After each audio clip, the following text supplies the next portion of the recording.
Long before the galaxy burned, before brother turned against brother and the Imperium drowned itself in blood and memory, there was a moment of perfect, fragile calm.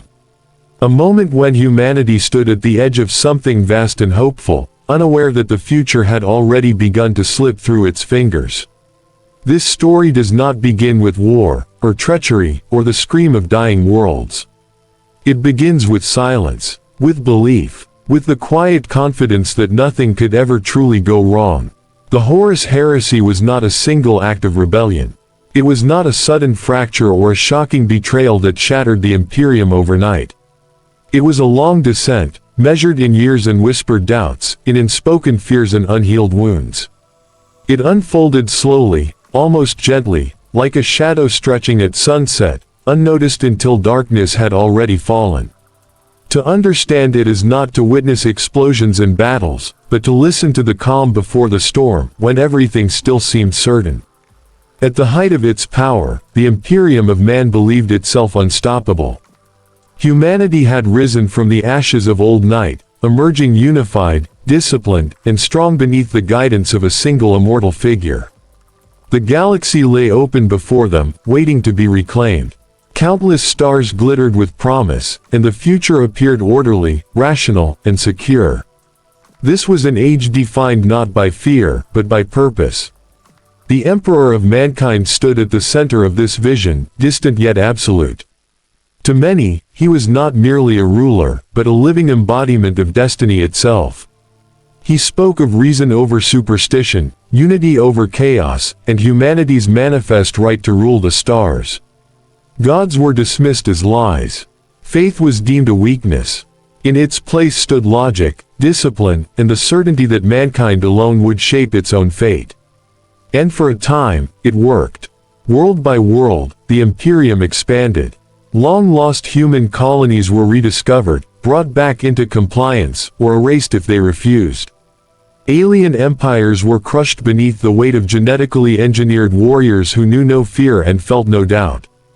The Great Crusade rolled onward like a tide, vast and unstoppable, leaving order in its wake. From the outside, it appeared flawless. From within, it was already beginning to strain. Because empires are not built on steel alone. They are built on trust, on understanding, on bonds between those who lead and those who follow. And beneath the emperor's grand design lay a fatal contradiction, a vision of unity enforced through distance, secrecy, and silence. The Imperium demanded absolute loyalty, yet offered little explanation. It promised truth, yet hid its greatest truths behind locked doors and unspoken rules. Even in this age of triumph, cracks began to form. The Emperor was not alone in leading mankind. He had created sons, beings of immense power and intellect, forged to conquer the galaxy at his side. They were generals, warriors, symbols of hope and fear alike. To the Imperium, they were legends. To the Emperor, they were tools. And to themselves, they were something far more complicated, children shaped for war, searching for purpose, recognition, and meaning. At the center of them all stood Horus. Horus Lupercal, first found, most trusted, most admired. The War Master. He was everything the Imperium wanted its heroes to be: charismatic, brilliant, compassionate when needed, merciless when required. Where others inspired fear or awe, Horus inspired loyalty. Soldiers followed him not because they had to, but because they wanted to. In many ways, he was the living heart of the Great Crusade. Yet even in this golden age, the future cast a long shadow. The Emperor spoke often of destiny, but rarely of consequences. He guided humanity forward, but never explained where the road truly ended. Questions went unanswered. Warnings went unspoken. And in the quiet spaces between victories, doubts began to take root. Was the Imperium truly being built for humanity, or merely controlled for its own good? Were the Emperor's sons partners in his vision, or temporary instruments, destined to be discarded once their purpose was fulfilled? And what place did loyalty have in a future that demanded obedience above all else?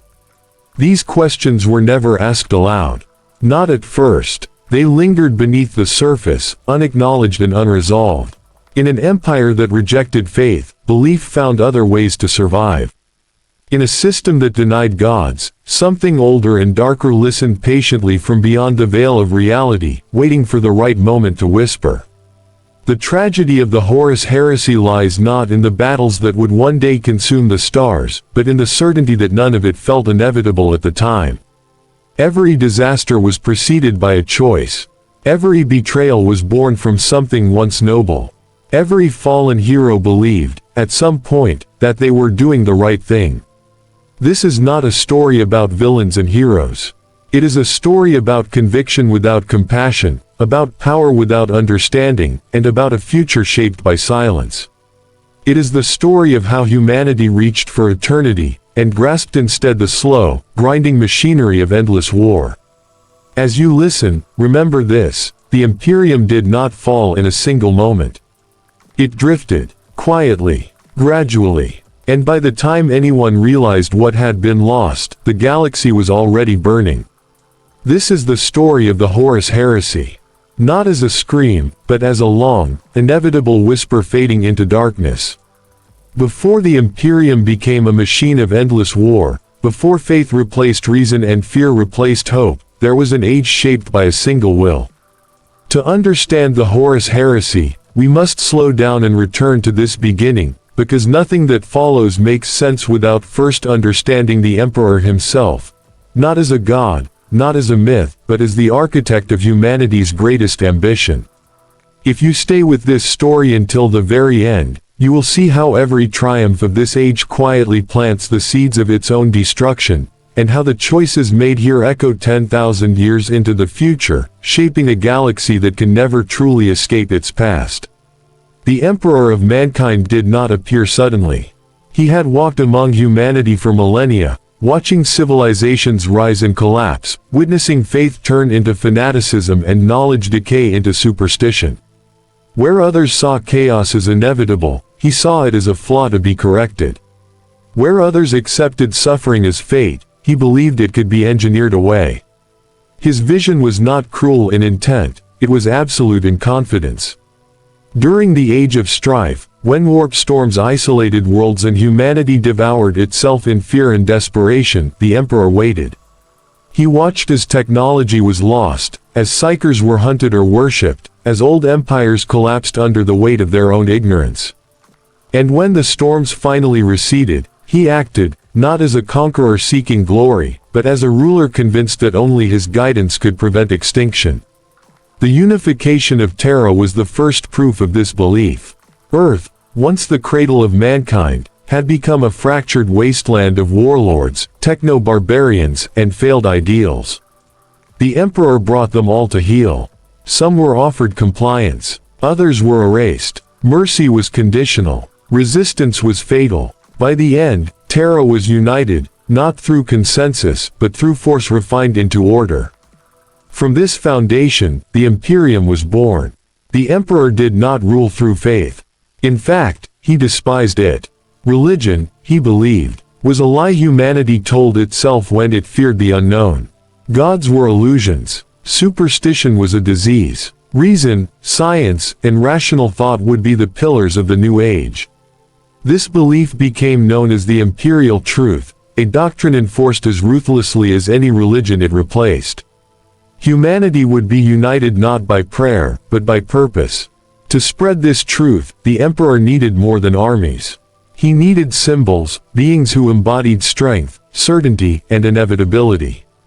And so he created the Space Marines, warriors reshaped at the genetic level, stripped of weakness and fear, designed to conquer the stars in humanity's name.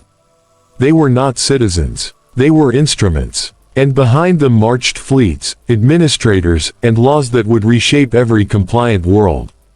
The Great Crusade began as a promise.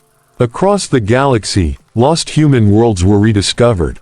Some welcomed the Imperium with relief, grateful to no longer be alone. Others resisted, clinging to old beliefs, alien alliances, or forbidden technologies. To the Emperor, refusal was not a moral choice, it was an error to be corrected. Compliance was peace. Non-compliance was extinction. At its height, the crusade felt unstoppable. Every victory reinforced the belief that the Emperor was right, that humanity needed a single guiding hand, that freedom was dangerous, and certainty was salvation. Few stopped to question what was being sacrificed along the way, or whether unity imposed from above could ever truly endure. Yet for all his power, the Emperor remained distant. He ruled from above, not among. He spoke in proclamations, not conversations. His plans were vast, spanning centuries, but rarely shared in full. Even those closest to him understood only fragments of his design. This distance was not accidental, it was deliberate. Knowledge, he believed, was a burden best carried by one mind alone. And so, the Imperium grew strong, but emotionally hollow. Loyalty was demanded, not nurtured. Obedience was praised, not understanding. Those who served were expected to trust without question, to fight without hesitation, and to believe that the future was already secure. In this environment, doubt did not disappear, it simply learned to hide. This was the age of the Emperor, an era of breathtaking ambition and quiet repression, of rational ideals enforced through overwhelming violence. It was humanity's greatest ascent, and its most dangerous illusion. Because the Imperium was built on the assumption that the Emperor would always be there to guide it, correct it, and hold it together. No one asked what would happen if he stepped away. And no one considered that an empire founded on silence might one day shatter when its people finally began to ask questions. Long before the first shots of the Horus Heresy were fired, before loyalty and betrayal became words written in blood, the Emperor made a decision that would define everything to come. It was not a decision born of malice, nor cruelty, but of certainty, the most dangerous form of belief. He would not merely rule humanity. He would design its guardians from the ground up. The Primarch project was conceived in secrecy, hidden even from much of the Imperium that would one day worship its results. These were not soldiers in the conventional sense. They were demigods in all but name, beings of immense strength, intellect, and presence, each crafted to embody a particular aspect of the Emperor's will. They were generals, leaders, symbols meant to stand above humanity while fighting in its name. 20 sons were created, each unique, each irreplaceable. Within them were fragments of the Emperor himself, his ambition, his ruthlessness, his sense of justice, his pride. Together, they were meant to be a perfect whole, a family. Bound by purpose, loyalty, and shared destiny. The Imperium would never know peace without them. But destiny, like the warp, does not respect even the most carefully laid plans. Before the Primarchs could be united with their father, disaster struck. The warp surged, reality bent, and the gestation chambers that held the Emperor's sons were torn from Terra and scattered across the galaxy. Each Primarch was cast alone onto a different world, separated not just by space, but by culture, trauma, and circumstance. In that moment, the Emperor lost control of the very future he sought to engineer. The Primarchs did not grow together. They did not learn side by side under a single guiding hand. Instead, they were shaped by the worlds that claimed them, harsh planets, noble civilizations, dying cultures, and brutal wastelands. Some were raised as kings. Others as slaves. Some learned honor and restraint. Others learned survival through violence alone. By the time the Emperor found them again, they were already fully formed, not as blank slates, but as men with deeply ingrained beliefs, fears, and desires. This was the great contradiction at the heart of the Primarch project. They were designed as tools, yet raised as individuals. Expected to obey without question, yet burdened with personalities too vast to be ignored. The Emperor welcomed them back as sons, but ruled them as assets. Love was implied, never spoken. Trust was demanded, never fully given. One by one, the Primarchs were rediscovered during the Great Crusade. Each reunion was celebrated, each bond forged quickly through war and shared victory. To the galaxy, these moments were myths in the making, legends of lost sons returning to reclaim their destiny. To the Primarchs themselves, the truth was more complicated. Some felt gratitude, others felt resentment, A few felt nothing at all. They were handed legions of space marines, warriors genetically tied to them, who looked upon their Primarchs not merely as commanders but as living ideals. Through these legions, the Primarchs finally felt a sense of belonging. They were no longer alone. They had sons of their own, loyal, unquestioning, willing to die at a word. Yet even here, imbalance grew. The Emperor treated his Primarchs differently. Some were praised openly. Others were criticized, corrected, or quietly sidelined. Favor was uneven. Approval was scarce. And in an empire where recognition equaled worth, this disparity did not go unnoticed. Horus, above all others, stood closest to the Emperor. Trusted, admired, elevated.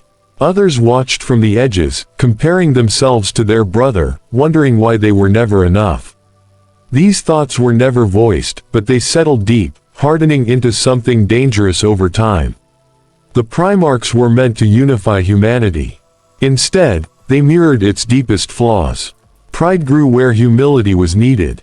Silence replaced honesty. And beneath the bonds of brotherhood lay competition, insecurity, and unspoken fear. None of this seemed urgent. None of it felt catastrophic. After all, the crusade was still winning.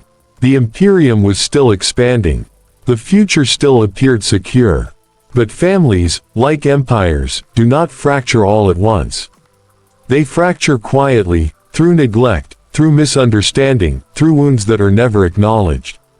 The Emperor believed he could control the outcome because he had engineered the beginning. He believed that purpose alone could replace connection, and that loyalty could be sustained without trust. He was wrong, because when the galaxy finally turned against him, it would not be strangers who raised their weapons, but his own sons, shaped by a past he never truly tried to understand. When the Emperor set out across the stars to reclaim his lost sons, the Imperium celebrated each rediscovery as a triumph of destiny. To the citizens of mankind's growing empire, these reunions were proof that the universe itself bent toward the Emperor's will. But for the Primarchs, each meeting was something far quieter, far more personal, and far more complicated than legend would ever admit. Every Primarch was found on a different world, shaped by a different struggle. Some rose to power through wisdom and restraint, becoming leaders beloved by their people. Others survived only through brutality, learning that mercy was a weakness and domination the only language the universe understood. By the time the Emperor arrived, each of them had already fought wars, ruled nations, and buried the past versions of themselves. And then, suddenly, the Emperor was there, calm, commanding, absolute. He did not ask who they had been. He told them who they were. The reunions were framed as joyous homecomings, yet beneath the ceremony lay a subtle erasure. Cultures were folded into the Imperium. Beliefs were dismissed as primitive or dangerous. Worlds that had once revered their Primarchs as kings or saviors were reminded that there was now a higher authority. The Emperor did not come to join their lives, he came to overwrite them. Most of the Primarchs accepted this without open resistance.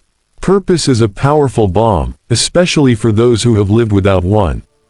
To be told that their suffering had meaning, that their strength was not accidental but intentional, gave many of them comfort.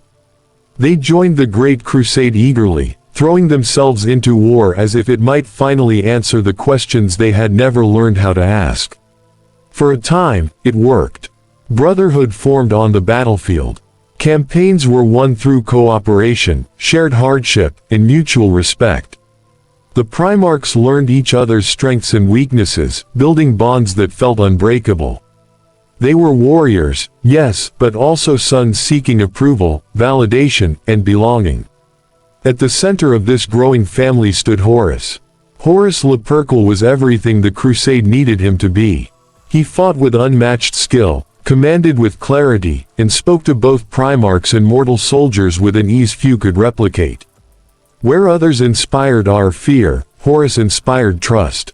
His presence steadied legions. His words carried weight not because they were enforced, but because they were believed.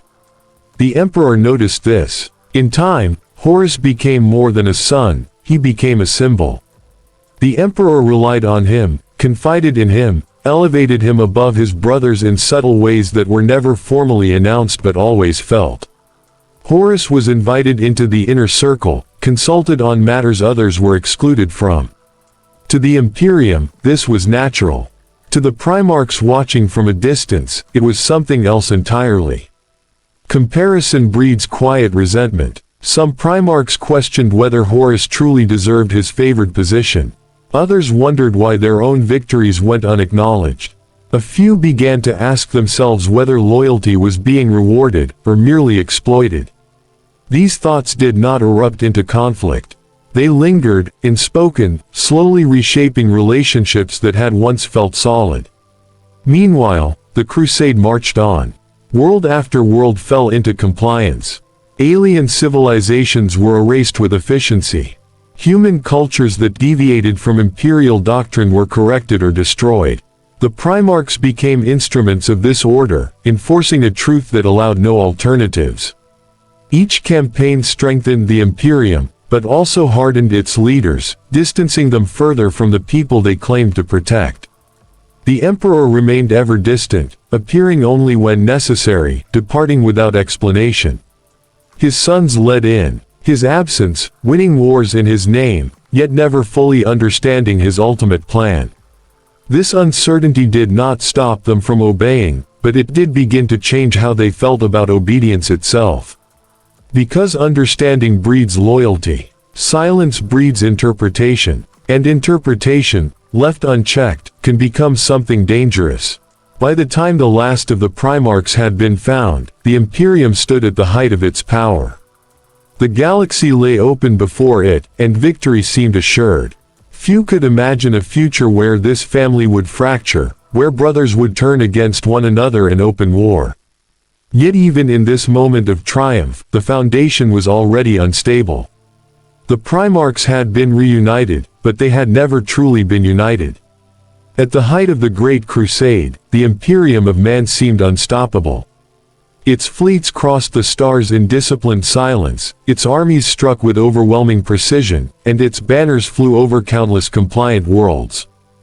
And so, he made another decision that would reshape history. He named Horus Warmaster. To the Imperium, this appointment felt inevitable. Horus was already its most celebrated commander, beloved by soldiers and respected by his brothers. Granting him supreme authority over the crusade seemed logical, even comforting. With Horus leading the wars of expansion, the Emperor could finally turn his attention to matters that demanded his full focus. But logic does not account for emotion. For Horus, the honor was immense, and heavy. He had been entrusted with the Emperor's greatest undertaking, placed above his brothers, given responsibility for the fate of humanity itself. Pride swelled, but so did doubt. Horus understood the weight of expectation, and beneath his confidence lay a quiet fear of failure. For the other Primarchs, the appointment was not received with equal calm. Some accepted it openly, masking their feelings behind discipline and duty. Others felt overlooked, their loyalty rewarded with silence rather than trust. The favoritism they had sensed for years was now undeniable. Horus had been chosen, the rest had not. Still, none challenged the decision. The Emperor then did something far more unsettling. He left. Without grand explanation or farewell, the Emperor withdrew from the crusade, returning to Terra and placing its day-to-day command entirely in Horus's hands. Officially, this was framed as necessity. Important work required his attention at the heart of the Imperium. Unofficially, it created a vacuum no one was prepared to fill. The Emperor had always been distant. Now, he was absent. Horus was left to lead an empire still shaped by his father's authority, but without access to his guidance. Questions went unanswered. Requests for clarity were met with silence. The Warmaster was expected to maintain momentum, unity, and purpose, without ever fully understanding the Emperor's ultimate goals. Pressure mounted. Every campaign became a test. Every decision carried the weight of comparison. Horus found himself not just commanding armies, but managing the fragile relationships between Primarchs whose loyalty was no longer directed at a visible ruler, but at an idea. And ideas, once questioned, are difficult to control. Meanwhile, the nature of the crusade itself began to change. Compliance grew harsher. Worlds that resisted were punished more severely. Diplomacy gave way to expedience. The Imperium still expanded, but its methods grew colder, more mechanical. The Warmaster justified these choices as necessary. Efficiency was survival, after all, but each compromise chipped away at the ideals the Imperium claimed to represent. The Emperor's silence loomed over everything. Why had he left so suddenly? What was he truly working on? And why had he never trusted his sons with the truth? These questions spread quietly among the Primarchs and their legions. They were never discussed openly, never framed as doubt, but they shaped perception all the same. In the absence of explanation, speculation took root. And where speculation grows, certainty begins to rot.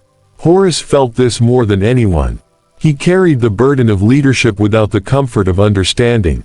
He was praised for victories, blamed for delays, and measured constantly against an absent ideal. The Warmaster began to feel not empowered, but isolated. Surrounded by brothers, yet alone in responsibility. This was the moment when the Imperium's fate truly began to shift.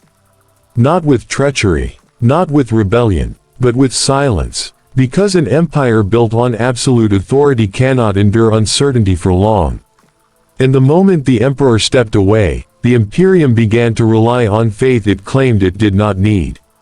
In that quiet, uncertain space, between command and doubt, loyalty and resentment, the seeds of the Horus Heresy finally found fertile ground. Horus had been Warmaster for only a short time when the weight of command began to press against him in ways he had never anticipated. Victory no longer felt clean.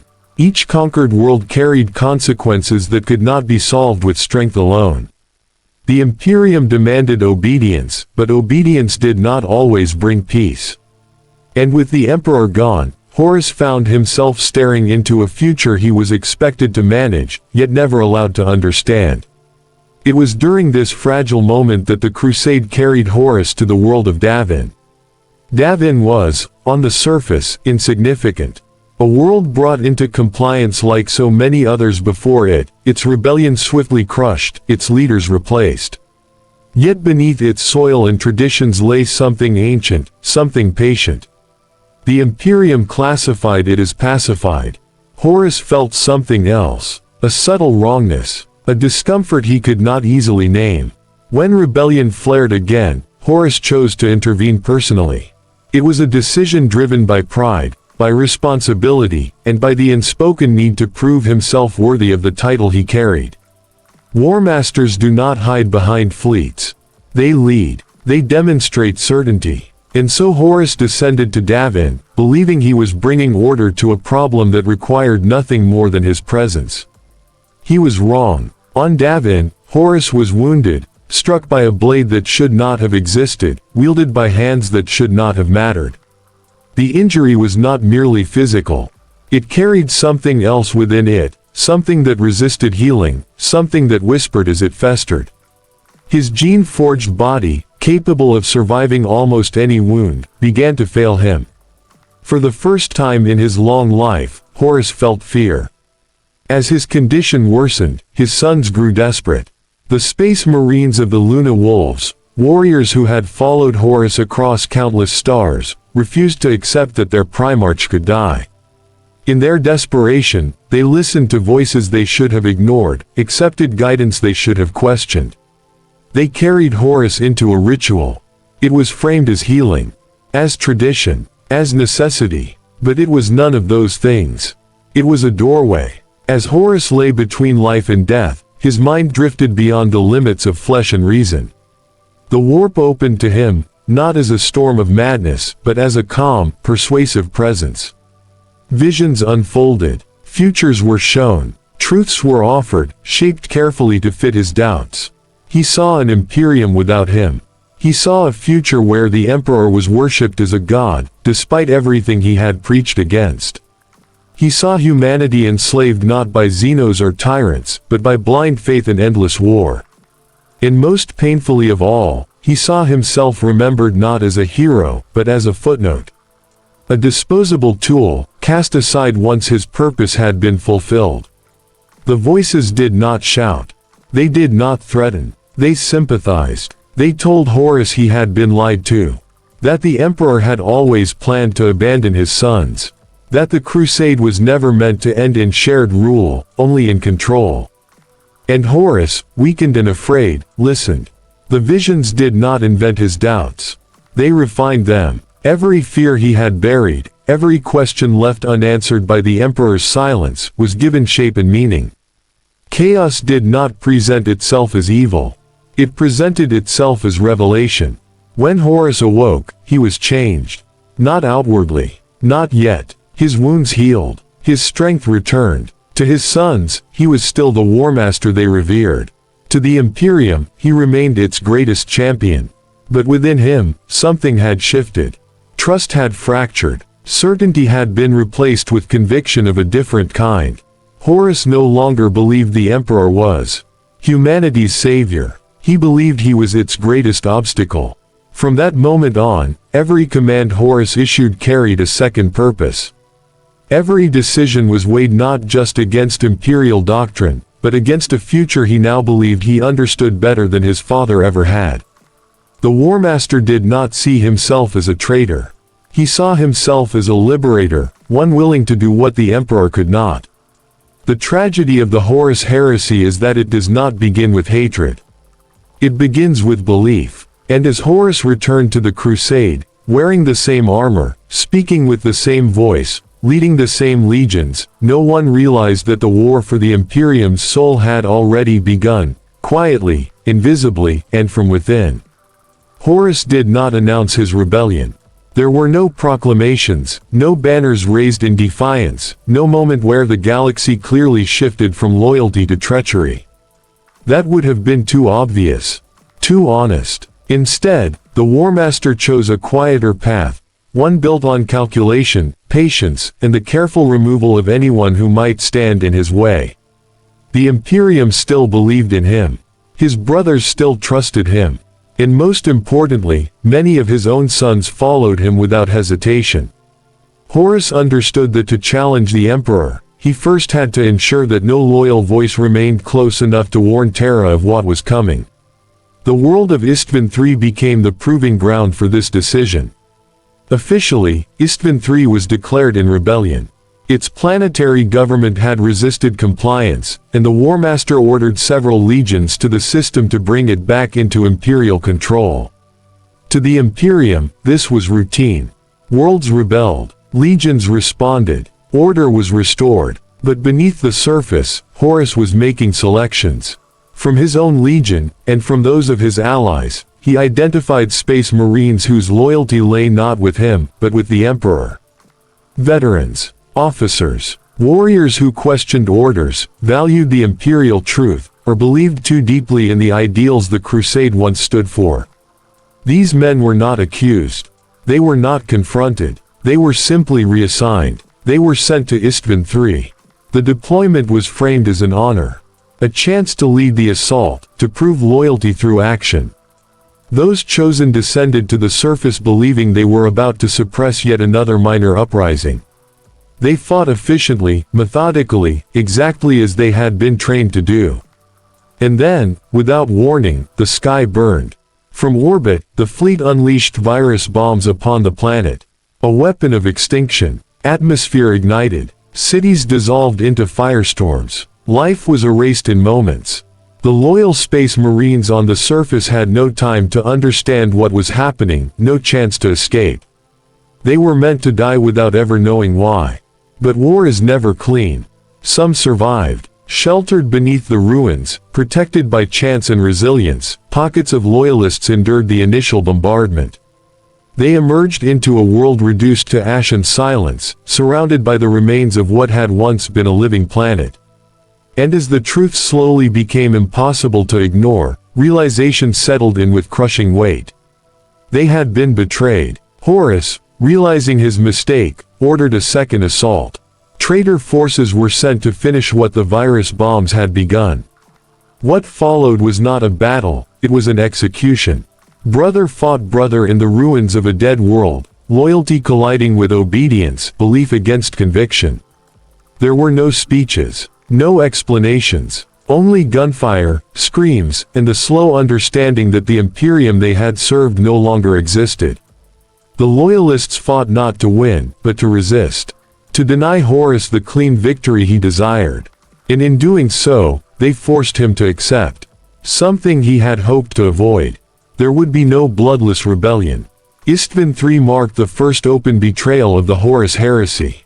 Not against the Emperor, not against the Imperium, but against trust itself. It was the moment Horus crossed a line from which there could be no return. He had ordered the deaths of his own sons, not in anger, but in calculation. And once that choice was made, the path forward narrowed to a single direction. From the ashes of Istvan III, the heresy spread outward, no longer hidden, no longer contained. The Warmaster had revealed his true intent, even if the galaxy had yet to fully understand it. Because when a leader is willing to burn his most loyal followers without hesitation, there is no future he will not sacrifice to achieve his vision. The truth of Istvan III could not be contained. Signals slipped through the void. Survivors fought long enough to be heard. Fragments of testimony, broken and disbelieved at first, began to reach loyal ears across the Imperium. What they described was unthinkable, that Horus, the Warmaster, had turned his weapons not on Xenos or rebels, but on his own sons. At first, denial was easier than belief. Horus was the Emperor's chosen, the hero of the Great Crusade. To accuse him of treachery was to accuse the Imperium itself of being built on a lie. Many dismissed the reports as confusion, as misinformation born of war. Others suspected manipulation by enemies seeking to fracture imperial unity. But as more evidence emerged, the weight of it became impossible to ignore. The galaxy began to tremble. The Emperor, still distant on Terra, could no longer remain silent. Loyal Primarchs were ordered to confront Horus directly, to bring clarity to a situation that threatened to unravel everything. There was still hope, fragile, fading hope, that this could be resolved without full-scale civil war. That Horus could be reasoned with. That Istvan III had been a terrible misunderstanding. That hope would not survive Istvan V. The Dropsite massacre was meant to be a decisive response. Loyalist legions gathered in force, believing they would face Horus and his known allies in open battle. Reinforcements were promised, plans were made, confidence, though shaken, had not yet collapsed. But Horus had learned from his first betrayal. When the Loyalist forces made planetfall, they believed they were surrounded by allies. They fought under the assumption that their brothers stood beside them, ready to strike as one. Instead, as the battle reached its most critical moment, those supposed allies turned their guns inward. The ground became a grave. Legions shattered in minutes. Command structures collapsed. Primarchs watched their sons die by the thousands, cut down by warriors who wore the same colors, spoke the same oaths, and shared the same origins. Trust disintegrated in the space of a single, horrifying realization. Ferrus Manus fell there, one of the Emperor's sons slain not by alien or demon, but by a brother who had already crossed beyond return. His death echoed through the Imperium like a crack in reality itself. If a Primarch could die at the hands of another, then nothing was sacred anymore. Istvan V was not just a massacre. It was a declaration. The Horus Heresy was no longer a hidden corruption spreading quietly through command channels.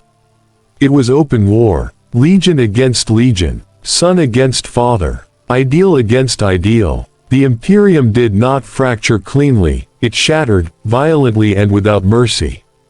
Across the galaxy, systems were forced to choose. Some declared for Horus openly, believing his vision promised freedom from the Emperor's cold authority. Others remained loyal, not because they understood the Emperor's plan, but because the alternative was unthinkable. Many worlds were caught between fleets, burned simply for existing in the wrong place at the wrong time.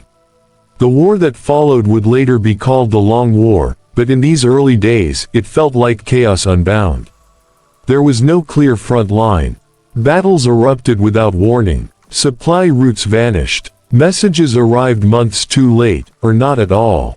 Commanders fought without knowing whether the forces answering their calls would arrive as reinforcements, or executioners. For the Space Marines, the war was especially cruel. They had been created to fight humanity's enemies, not each other. Their doctrines, their strategies, their very identities were turned inward, weaponized against those who had once shared their barracks and battlefields. Every engagement carried the weight of recognition. Every kill felt personal. And yet, the war did not burn itself out. It deepened, because beneath the clashes of fleets and armies lay something far more destructive than firepower: belief. Horus and his followers were no longer merely rebels. They were convinced that the Emperor had betrayed humanity. Convinced that the Imperium needed to be remade, no matter the cost. And conviction, once armed, does not tire easily. As the galaxy descended into civil war, one truth became painfully clear: there would be no return to the Imperium that existed before Istvan. Whatever emerged from this conflict would be something new, scarred, hardened, and forever shaped by the knowledge that humanity's greatest enemy had come from within.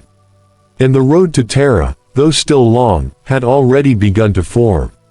The Istvan drop sites had revealed a grim reality: the galaxy would never again be the same. The Primarchs, once brothers in arms and vision, had become strangers. Friendships forged over centuries of war now hung by the thinnest of threads, ready to snap under the weight of suspicion and grief. The Great Crusade, which had promised unity and order, was unraveling before the eyes of those who had once believed in its inevitability. For Horus, victory at Istvan was only the beginning. The blood spilled there, of loyalists and innocents alike, was not an end in itself, it was a signal.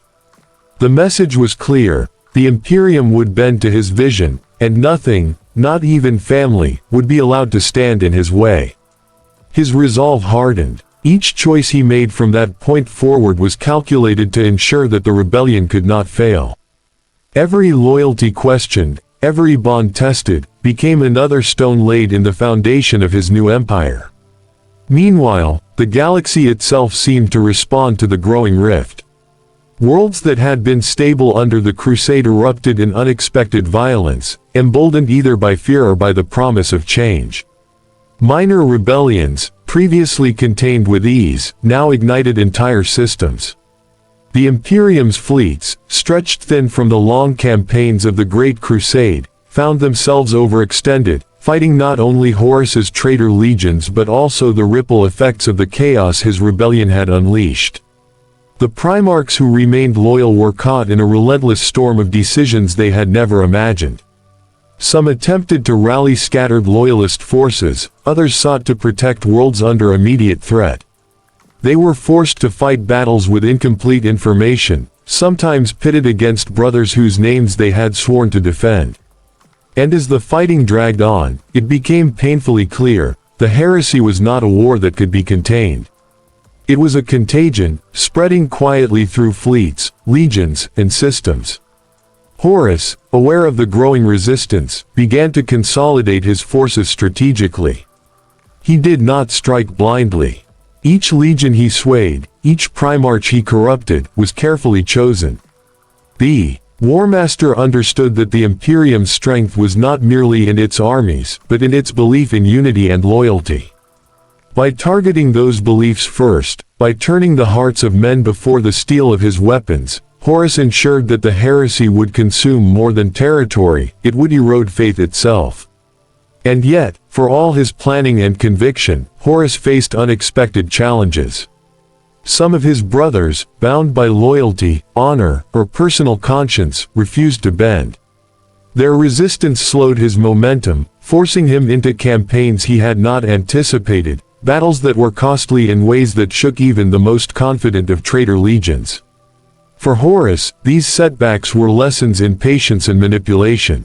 Victory was inevitable, he told himself, but not yet complete. Every delay was an opportunity to further weaken the Imperium from within. As years passed, the heresy became less a secret conspiracy and more an open civil war.